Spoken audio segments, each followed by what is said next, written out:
تو پھر تو انٹلیکچوئل پراپرٹی بھی اسی کی ہوئی جس کے نام یہ سب کچھ ہے. آرٹس کونسل میں بھی یہ تقریب ہونی تھی، فلائر چھپ گیا تھا، لیکن اسی دباؤ کے تحت نہیں ہو سکا. اس فیسٹیول میں جب یہ فلائر آیا اور یہ سارا جھگڑا شروع ہوا تو پھر منتظمین نے اتنی اجازت حاصل کی ان کی جو دوسری بیگم ہیں نگار یاسمین صاحبہ سے کہ کم سے کم اب اس کو ہونے دیں، کم سے کم عبید اللہ علیم کی ہم یاد میں جو گفتگو ہے وہ تو کر سکتے ہیں. تو انہوں نے کہا ہاں گفتگو کی جا سکتی ہے عبید اللہ علیم پر، اور اس گفتگو کے لیے اس کو جو کنڈکٹ کیا وہ تھے پیرزادہ سلمان. وہ بہت زبردست شاعر ہیں، دانشور ہیں، صحافی ہیں. انہوں نے کنڈکٹ کیا اسے اور بہت عمدگی سے کیا. اس گفتگو میں شریک رہے ہمارے عہد کے ممتاز شاعر، اہم دانشور افتخار عارف صاحب اور غازی صلاح الدین صاحب. تو بہت زبردست ایک مکالمہ رہا. پیرزادہ سلمان سوالات اٹھاتے رہے، اور جو دیکھا جائے تو حاوی ہمیشہ ظاہر ہے کہ افتخار عارف صاحب ہی رہیں گے، چونکہ انہوں نے پی ٹی وی میں بھی ایک عرصہ ساتھ گزارا. عبید اللہ علیم کے دوستی بھی تھی، ساتھ ساتھ جو ایک ہم عصری میں ہوتا ہے معاملہ وہ بھی تھا. لیکن بہت محبت سے گفتگو کی افتخار عارف نے، بہت سارے واقعات بیان کیے، لیکن اس میں محبت غالب رہی. کچھ اختلافات کے پہلو بھی، کچھ فنی پہلو بھی انہوں نے بیان کیے. ساتھ ساتھ وہ شعر بھی سناتے رہے عبید اللہ علیم کے، اور جو شاعری کا عرصہ تھا، جو دور تھا، اس پر بھی وہ بات کرتے رہے. کہیں کہیں وہ شعر بھولے بھی. مثلا انہوں نے ایک شعر شروع کیا، اے شہ سوار حسن یہ دل ہے یہ میرا دل، یہ تیری سرزمی ہے قدم ناز سے اٹھا. تو سرزمی کے بجائے وہ سلطنت کر گئے. اسی طرح اس کے بعد کا ایک شعر تھا کہ انسان ہو کہیں کا کسی بھی صدی کا ہو، یہ جب اٹھا ضمیر کی آواز سے اٹھا. تو یہاں بھی ضمیر کی آواز سے اٹھا کو تھوڑا سا انہوں نے تبدیل کیا. شاید ایک عمر کا حصہ ہے، شاید ایک بھولنے کا معاملہ بھی ہونے لگا ہے. حالانکہ ان کی یادداشت بہت زبردست ہے، اتنی زبردست ہے کہ حیرانی ہوتی ہے اور قابل رشک صورتحال لگتی ہے. لیکن یہی بات انہوں نے جب مشاعرہ ہو رہا تھا، اس کی صدارت کر رہے تھے اسی کے ایل ایف میں، تو بھی بات انہوں نے کہی کہ اب عمر کے اس حصے میں ہوں میں جہاں اشعار بھولنے لگا ہوں. اب میں جو شعر لکھ کر لایا ہوں، جو اپنے لکھے تھے میں نے وہ تو وہیں بھولایا. اب جو شعر میرے پاس ہیں وہ عبید اللہ علیم اور ناصر کاظمی کے ہیں، جنہیں اگر میں سناؤں تو اپنے اشعار سے زیادہ داد لے لوں. یہ ایک انہوں نے بہت ہی پر لطف بات کی. لیکن وہ خوب رہی محفل. بہت بڑی تعداد وہاں موجود تھی، اور جو سیشنز اور بھی ہو رہے تھے اس میں بھی بہت بڑی تعداد موجود تھی. لیکن جو سندھی مشاعرہ ہوا اس سندھی مشاعرے میں جو کہ پہلے دن ہی ہوا، جو کہ افتتاحی اس کانفرنس کا دن تھا، اس کے اختتام پر ایک سندھی مشاعرہ کیا گیا. اس میں ہمارے ایک بہت ایک زبردست دوست ہیں، ہم جہد دوست ہیں. انہوں نے ایک تصویر ڈال دی، جو تصویر کسی اور نے بھیجی ہوگی ان کے پاس، اور انہوں نے وہ تصویر لگا دی اور کچھ باتیں بھی مزاح کے حوالے سے لکھی. تو اس میں ظاہر ہے کہ بہت کم تعداد نظر آ رہی ہے، کرسیاں خالی زیادہ نظر آ رہی ہیں، جبکہ جو اصل تعداد سامعین کی ہے وہ بہت کم ہے. پھر ایک ہمارے سندھی شاعر ہیں، دوست ہیں، ان سے بھی میں نے پوچھا تھا، تو انہوں نے کہا کہ بات یہ ہے کہ ہمارے ہاں سندھی میں مشاعرے کی روایت نہیں ہے اس طرح، اور نہ ہمارے شعراء اس طرح پڑھ پاتے ہیں، اپنا کلام اور داد حاصل بھی نہیں کر پاتے. حالانکہ میرا یہ اختلاف ہے ان سے کہ اردو سندھی مشاعرے تو ایک زمانے سے ہو رہے تھے، جو سندھ کے مختلف شہروں میں ہوتے تھے، کراچی میں بھی ہوتے تھے، میں بھی شریک ہوتا رہا بارہا. اور اس میں جو سندھی شاعر آتے تھے وہ خوب اپنا کلام سناتے تھے، سندھی زبان میں ہی سناتے تھے، لیکن وہ داد لیتے تھے، اور ان کے پاس انتخاب کلام بھی ہوتا تھا، کلام بھی ہوتا تھا. پھر ایک گیپ آ گیا بہت ساری باتوں کی وجہ سے. تو اب یہ جو ریوائول ہوا ہے یہ اچھی بات ہے. آہستہ آہستہ میرے خیال میں چیزیں بہتر ہو جائیں گی بنیاز، اور ایک روایت چل پڑے گی. بلکہ میں تو یہ سمجھتا ہوں، اور یہ میں نے کہا بھی ہے اس سے پہلے بھی، کہ جتنی بھی علاقائی ہماری جو زبانیں کہلاتی ہیں وہ قومی زبانیں ہیں ہماری. تو جتنے بھی ہم قومی جتنی بھی زبانیں ہیں ان سب کا بھی ایک مشاعرہ الگ ہو سکتا ہے.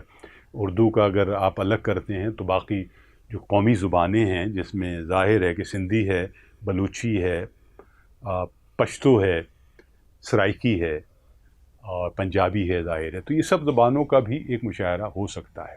خیر، اردو مشاعرے کی طرف آتے ہیں، جس کی صدارت کی ہمارے افتخار عارف صاحب نے، اور ایک زبردست، ظاہر ہے ہمیشہ ان کی صدارت ہوتی ہے. اس کے علاوہ جو خاص شخصیت یہاں موجود تھی مشاعرے میں، وہ تھی ڈاکٹر خورشید رضوی کی. خورشید رضوی صاحب بہت زبردست آدمی ہیں، عالم آدمی ہیں. عربی، فارسی اور اردو تو ظاہر ہیں ہی. وہ بہت اہم کام ہے ان کا. ساری زندگی تدریس میں ان کی گزری ہے. بہت سارے شاگرد ہیں ان کے.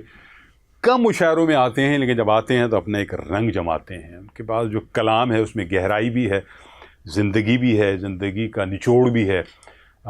اس بار بھی جو انہوں نے غزلیں اپنی سنائیں بہت کمال کی ہیں، اور بہت داد لی انہوں نے. اوور آل میں آپ کو بتاؤں کہ جو مشاعرہ تھا، اس مشاعرہ سندھی مشاعرے کے برخلاف ہال پورا بھرا ہوا تھا. اس مشاعرے کی نظامت کی ناصرہ زبیری صاحبہ نے. ناصرہ زبیری بہت زبردست شاعر ہیں، ظاہر ہے میڈیا پرسن ہیں، ہماری تو باس ہیں. تو انہوں نے بہت زبردست جم کے نظامت کی. شعراء کی تعداد بہت مخصوص تھی، ایسی تھی کہ ایک شاعر دو چیزوں سے ذرا زیادہ بھی سنا سکتا تھا. لیکن ایک ٹائم لیمٹ تھا. ایک ٹائم لیمٹ سے مشاعرہ شروع ہوا تھا، بالکل ٹائم لیمٹ کے مطابق ختم بھی ہو گیا. اور ناصرہ زبیری نے یہ بات کہی مشاعرے کے اختتام پر کہ میں نے افتخار عارف صاحب سے کہا کہ اب آپ کے پاس 15 منٹ ہیں تو آپ جم کے سنا سکتے ہیں. اس مشاعرے کا آغاز ہمارے نوجوان شاعر عبد الرحمن مومن سے ہوا، اور وہیں سے مشاعرے کی ایک فضا بنتی ہوئی نظر آئی. پھر نینا عادل تھیں، انہوں نے شعر سنائے اور اپنے حساب سے فضا کو آگے بڑھایا. پیرزادہ سلمان صاحب تھے، انہوں نے بھی اچھے شعر سنائے، داد لی.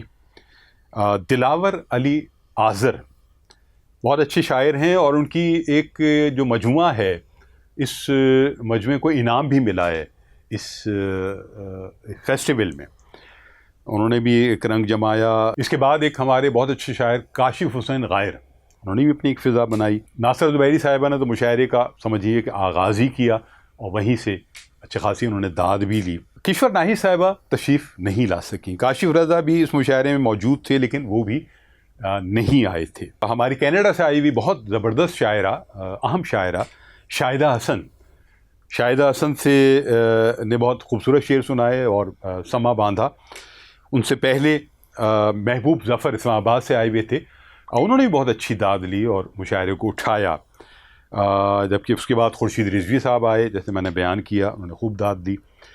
افتخار عارف صاحب ظاہر ہے صاحب صدارت تھے، سب سے آخر میں آئے، اور بہت ساری فرمائشیں ان سے کی گئیں، اور بہت جم کے ظاہر انہوں نے شعر سنائے. ساتھ ساتھ یہ بھی کہا کہ اب میری یادداشت جو ہے اس میں کچھ تھوڑا بہت ادھر ادھر ہو گیا ہے، حالانکہ ہوا نہیں ہے. مثلا انہوں نے بہت جتنا بھی کلام سنایا بغیر ظاہر کہیں دیکھے ہوئے سنایا، بہت کمال سنایا. اور میں نے تو ایسی بھی محفلیں دیکھی ہیں ان کی، گھنٹوں جو ہے انہوں نے کلام سنایا ہے، گفتگو بھی کی ہے. تو وہ کتابوں سے نہیں یا کسی ڈائری سے نہیں، صرف اپنی یادداشت سے ہی سناتے رہے ہیں. بہت پر لطف آدمی ہیں، پڑھے لکھے آدمی ہیں، اور دنیا بھر کا ادب پڑھا ہوا ہے. گفتگو میں خاص ایک طرح کی لذت ان کے ہاں ہے، اور اگر وہ گفتگو شروع کر دیں تو پھر دل چاہتا ہے کہ ساری رات ہی گفتگو کرتے رہیں.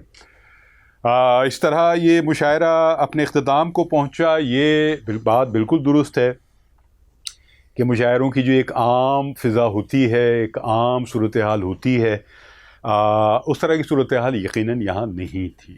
بہت بڑی تعداد تھی، لیکن زیادہ تر سامعین خاموشی سے مشاعرہ سماعت کر رہے تھے. اس خاموش سماعت کے دوران کہیں کہیں کوئی شعر ان کو پسند آتا تھا تو اس کی وہ داد ضرور دیتے تھے، اور اختتام میں اپنی جو پسندیدگی ہے اس کا اظہار وہ تالیوں کے ذریعے کرتے تھے. یہ جو فیسٹیول ہے KLF کا، اس سے پہلے بھی میں نے کئی مشاعرے اس کے پڑھے بھی ہیں، دیکھے بھی ہیں.